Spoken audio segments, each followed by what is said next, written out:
நாகை கடலில் கிடைத்த எண்ணெய் படலம் மாயமான விமானத்தின் எரிபொருளா என்பது குறித்து இந்தியன் ஆயில் நிறுவனம் இரண்டாவது முறையாக சோதனை மேற்கொண்டுள்ளது. இது குறித்த கூடுதல் தகவல்களோடு காத்திருக்கிறார் எமது செய்தியாளர் ஸ்ரீதர். அவரிடம் கேட்கலாம். ஸ்ரீதர், சொல்லுங்க, இந்த மாயமான விமானத்தை தேடும் பணி எந்த நிலையில் இருக்கு? இந்த விமானம் குறித்த தகவல்கள் ஏதாவது கிடைச்சிருக்கா? இந்திய கடலோர காவல்படைக்கு சொந்தமான டோனியர் ரக விமானம் கடந்த 8ஆம் தேதி நாகை புதுச்சேரிக்கு இடையே ரோந்து சென்ற போது திடீரென மாயமானது.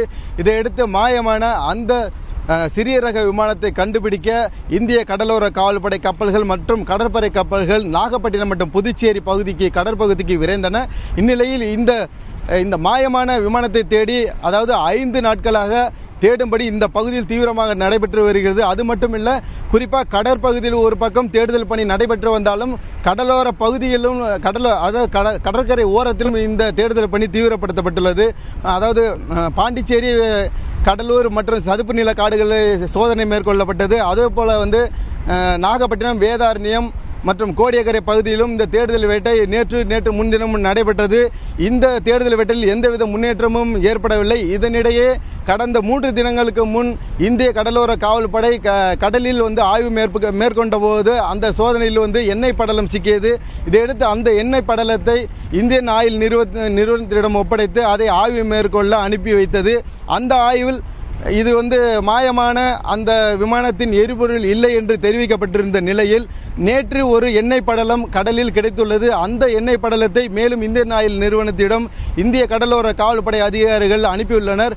அந்த ஆய்வு என்பது இன்று மாலை அதன் முடிவுகள் தெரிய வரும். இதனிடையே நாகப்பட்டினம், காரைக்கால் இடையே 20 நாட்டிக்கல் மைல் கடல் மைல் தொலைவில் அந்த மாயமான விமானத்தின் சிக்னல் கிடைத்துள்ளதாக ஒரு தகவல் கிடைத்துள்ளது.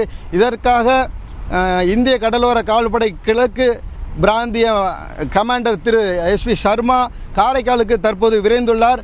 எனவே இந்த விமானம் கடலில் விழுந்திருக்கலாம் என்ற உறுதி தற்போது ஏற்பட்டுள்ளது. அது மட்டுமில்லை, இந்த விமானத்தில் உள்ள அந்த 3 விமானிகளும் கதி என்னவென்று தெரியாத ஒரு நிலையும் தற்போது ஏற்பட்டுள்ளது. தற்போது நாம் நிற்கும் இந்த பகுதி காரைக்கால் துறைமுகம். இந்த பகுதியிலிருந்து தற்போது 2 கப்பல்கள் இந்த கடற்பரப்புக்குள் தற்போது சற்று நேரத்துக்கு முன் 2 கப்பல்கள் கடலுக்குள் விரைந்திருக்கின்றன. இந்த செய்தி தற்போது உறுதிப்படுத்தப்பட்டிருக்கிறது. எனவே இந்த மாயமான விமானத்தை கண்டுபிடிப்பதற்கு ஒரு முன்னேற்றம் காணப்பட்டுள்ளது.